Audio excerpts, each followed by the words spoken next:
Hello, I'm Clint Walker, and this is Real Estate Appraiser Secrets. And today we're going to talk about professional measurements.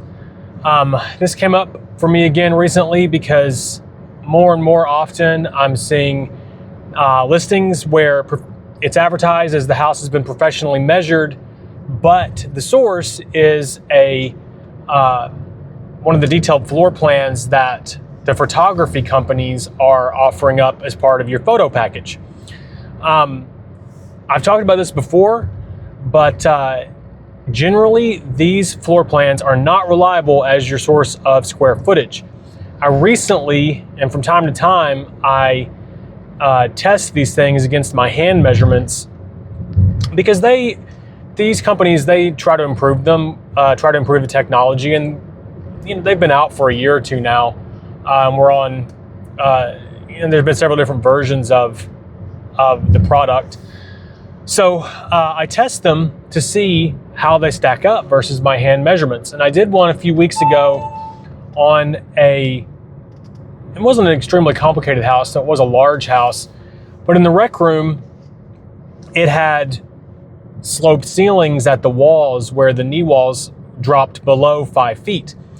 And so by ANSI standards, which is the standard that your appraiser measures with, and that Fannie Mae and Freddie Mac require your appraisals to be measured at, that dictates that we stop counting it as GLA where the wall drops below 5 feet.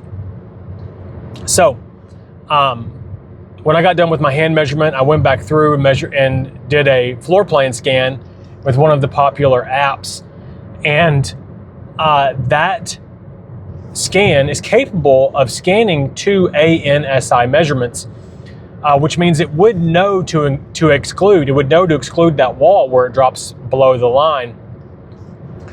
So when I did this and got the results, it had cut out twice as much as should have been cut out from that wall. And I'll tell you, people really don't like that I have to cut out those areas at all. And so for this app to have cut out twice as much would really ruffle some feathers if it was relied on for the source of square footage. So I just wanted to warn you, I've tested that on very basic ranch houses, and it's been 10% smaller than my hand measurement. So I warn you to rely on those as measurements at your own peril. They're not good enough to do that. They're beautiful for illustration, and I think market participants really like them to see what the actual floor plan is, but they're not good enough for your measurements to price your house on. So we're going to do a whole video on your sources of square footage from least reliable to most reliable. The results will ultimately not be a surprise, but here we go. From least reliable, the most least reliable, the worst source of square footage you could possibly use. I cannot believe, I'm actually appalled that's even an option in our MLS to use this source.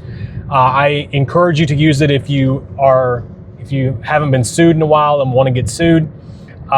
You should rely on this source. Otherwise, professionals don't use it. Owner supplied. Might as well be called owner lied. It's never right, not once. In thousands of appraisals, I've never seen it be right. I don't know why it's an option. Owner supplied is the worst source of square footage that you could possibly use. Next is, this might surprise you, is builder plans. I, as an agent, do mostly new construction work, mostly investors, and we build houses, not a lot of houses. We build houses, and my builder is always, sort of giving me grief that I hand measure the house once it's built, because, he always tells me, well, I built it to plans. Why do you need to measure it? Well, things change during construction. Little tweaks get made. A wall gets pushed out here or there. Even a few inches makes a difference over the course of an entire house. So I always hand measure and don't rely on the builder plans. There are some production builders in town, some very high volume builders, where for whatever reason the square footage from their plans is often hundreds of square feet smaller than what I'll measure by hand when I go do appraisals on their houses. I don't know why it's that way, but it is. So builder plan square footage is the next least reliable source. After that would be the public record. Public record can sometimes be very close. But I'd say at best it's a coin flip. Many assessors, I've talked to some of the assessors when they are that I've actually run into on site, and they do hand measure the property when it's new construction, when it's in studs. But part of the hazard of measuring a property when it's just framed up and nothing else is that you can't necessarily tell what's going to be finished and what's not. So that can cause some errors in public record measurements. Also, if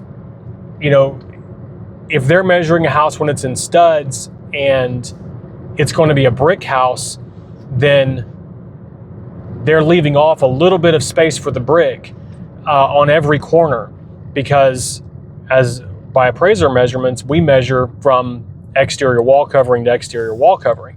So if I'm out there measuring when the house is done and it's got brick exterior, and the assessors come through and measure when it was only studs, they're going to be a little bit smaller than what I get. And the other thing that they do that your appraiser won't do is they a lot of times round to the nearest foot. So that's a lot of rounding up and down that will ultimately make that measurement less accurate. After public record, the next least reliable source of professional measurements is, let's see, we got owner supplied, worst, builder plans, public record, previous appraisal. In our agent licensing classes, that one gets held up as an authoritative source, and it is. But in 2022, the standards changed, and we all started measuring by ANSI standards after 2022, which means we are including spaces and excluding spaces as a standard that were not necessarily standard before. So if we're using a very old appraisal, then they could have not included the stairs or included some areas where the ceiling dipped below 5 feet, things like that may not be appropriate to include now. The other problem with using the measurements from previous appraisal is that those measurements were not done with the intention of you using them. The standard of doing those measurements well is that, what's the right way to say this? They're good enough so long as they're good enough for the appraiser to produce credible assignment results, okay? Very subjective, very broad. And we don't talk about that very much as agents, but in the appraiser world, we do. I mean, it's something that everybody's very conscious of. So like you can make a little error here or there, but as long as your measurements are good enough for you to produce credible assignment results, then they're good enough. They're not intended for you to use them to price that house or to rely on, for anybody to rely on outside of their client in that appraisal. So just another reason to beware of that. Then the most authoritative source obviously is going to be professional measurements performed by an appraiser. Professional measurements performed by an appraiser for you specifically, not just for some random purpose, for your purposes in this listing assignment. I know at least one company around town who does professional measurements. I don't know if they're appraisers. I don't know what their training is in that regard. I know from looking at the results of their work that they use a different tool to do this than I do. I don't even know how they do it. I haven't talked to them. Obviously never used them because I do my own measurements. But I suggest that to you today, that your most authoritative source is professional measurements done for you for the purposes of pre-listing by a certified appraiser, okay? they will be done to the same standards as the next appraiser who comes through. They're done for you, for your purposes, for no other reason than to help you get that square footage correct for pricing that property. So that's the list, folks. I don't think I forgot any of our options on our MLS. But you know, if you're just tuning into the last 30 seconds of this, don't ever, under any circumstances, rely on owner supplied measurements unless that person is an appraiser and has hand measured it. But then I don't know why you wouldn't put professional measurements. And I highly suggest, even if you don't call me or my company, that you call some appraiser and get them to come measure that property for you for that listing. It's just it is the best value in pre-listing work. Okay, it's either going to alert you. The results might be disappointing based on what you've seen from a previous MLS listing or the public record, but at least you know what your next appraiser is going to measure. More often than not, people are pleasantly surprised by the results, and it's a great value. So I hope that's helpful. If we can ever be of service to you, you can find us at truepointappraisals.com, and I appreciate you watching.